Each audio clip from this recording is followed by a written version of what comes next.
Hey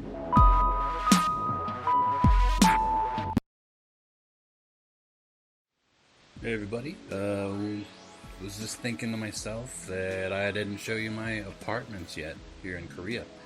So I'm gonna give you a very brief, quick tour because it's not that big.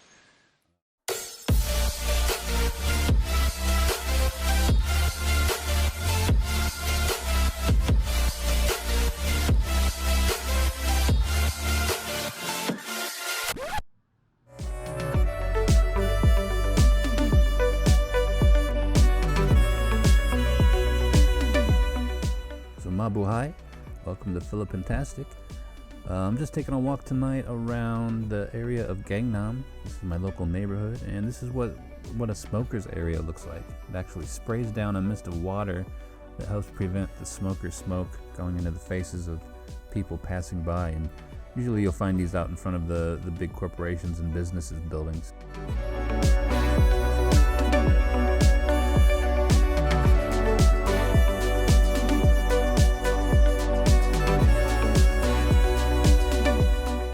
This is another street that leads to my apartment, one of many. But I usually come down this one to get my groceries. There's a little market here, I'll show you.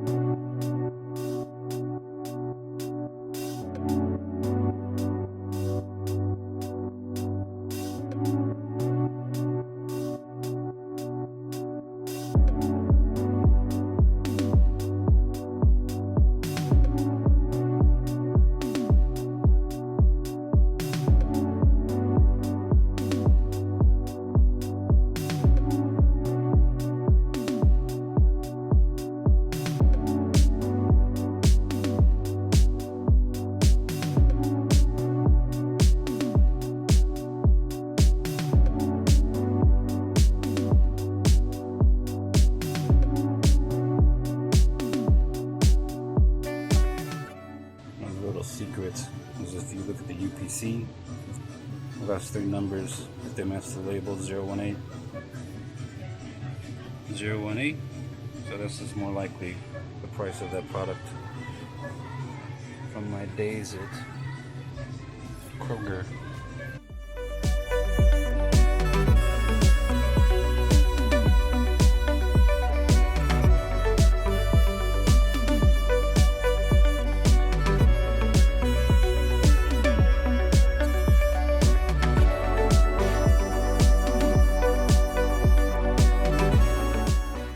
You can see even on a Wednesday night around 9 o'clock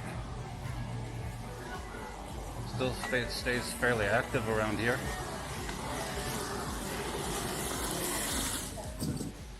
And it seems like the city keeps up pretty well on the garbage. I don't ever see anything accumulate more than a day, so I guess they must pick it up every day, as I see the collectors out here on the street all the time. But the city's so huge, I'm sure if they didn't do it every day, there'd be a huge rat problem. But you see, probably less the length of maybe 2 football fields away from that main street there that was really busy. And now it's a very quiet and secluded neighborhood.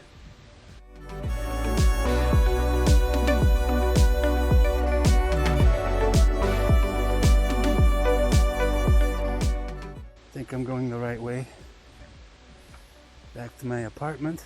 I'll give you guys a short tour of the inside of my very small yet comfortable Korean abode.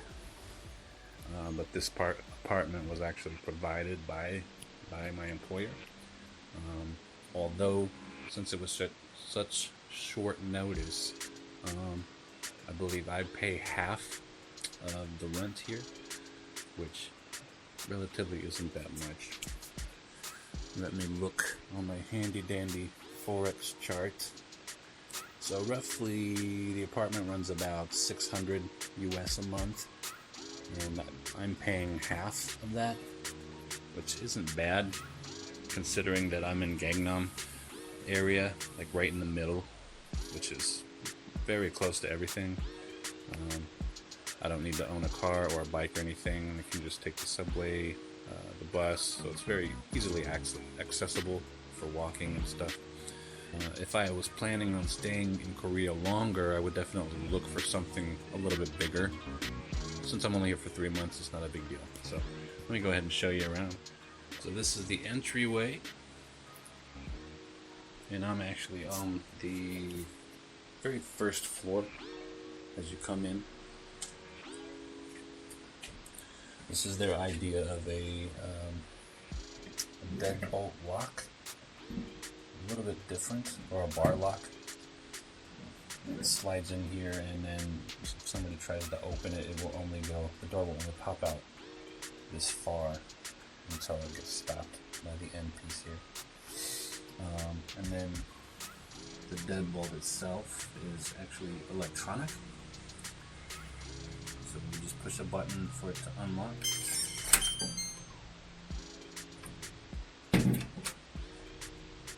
And then there you can see the stairs that go outside to the street. So I'm very close to an emergency exit.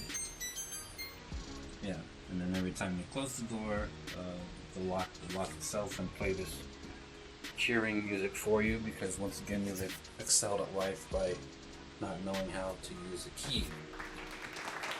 It's fairly safe with that lock. It seems like a pretty heavy duty lock, and the only way to get in is to use a passcode, which I've been assured only I and the landlord know what that code is, so let's hope they're telling the truth.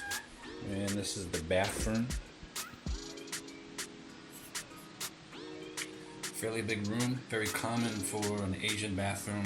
There's no separate shower, so you can see the shower head there in the middle, which in my opinion, actually, now that I've gotten used to it, it makes it much more efficient, because everything gets done at the same time.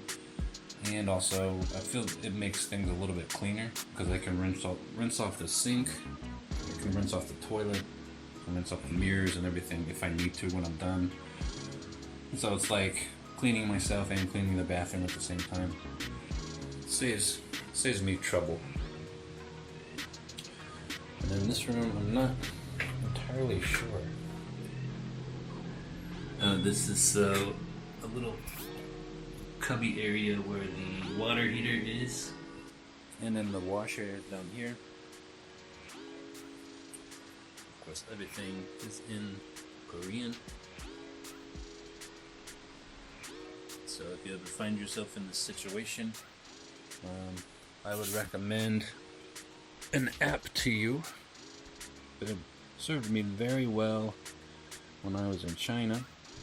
Anyway, it's a translation app called Dear Translate, D-E-A-R Translate, and you can change to many different languages. The free ones I know of are Korean, English, Chinese, Japanese, French, but you can download pretty much any language. You can download pretty much any language from here, and then be able to switch it to English. And then as you can see up here, you have options for text, so you can type in the text. So if I want to know in English how to say hello,